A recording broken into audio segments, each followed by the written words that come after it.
एकनाथ खडसे सराईत गुन्हेगार आहे. एकनाथ खडसेवर किती गुन्हे माहिती तुम्हाला? एकनाथ खडसेवर किती गुन्हे?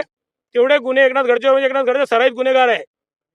2,134 करोड रुपये चोरलंय. हा, अशा पद्धतीमध्ये अनेक गोष्टी केलेल्या आहे.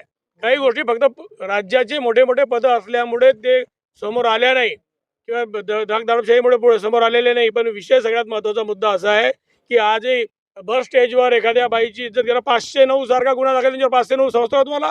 आता नाही, TNS कायदा नाही, TNS कायदा नाही. याच्यापूर्वीचा जो कायदा CRPC IPC 509 त्यांच्यावर दाखल आहे अंजली दमानियाताईंच्या संदर्भामधला.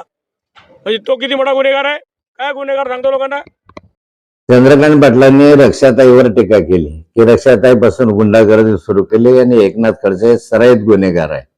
मला वाटतं की रक्षाताईची प्रतिमा ही देशभरामध्ये संयमी आणि शांत स्वभावाची व्यक्ती अशा स्वरूपाची आहे आणि तुम्हालाच नाही तर सगळ्या जगालाच माहिती आहे असं मी त्यांना सांगू इच्छितो.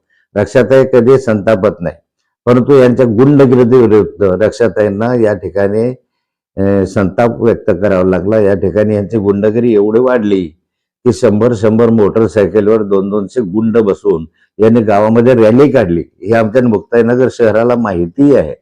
आणि मी सराईत गुन्हेगार असं म्हणताना माझं राजकीय जीवन 45 वर्षाचं आहे. 80 पासून मी राजकारणामध्ये शेतकरी संघाचा चेअरमन वगैरे पासून त्या कालखंडापासून तर आज ताग आहे. तर राजकीय गुन्हे वगळता माझ्यावर साधी NC सुद्धा दाखल नाहीये. राजकीय सराईत गुन्हेगार कोणाला म्हणतात तर चंद्रकांत पाटलांना म्हणतात.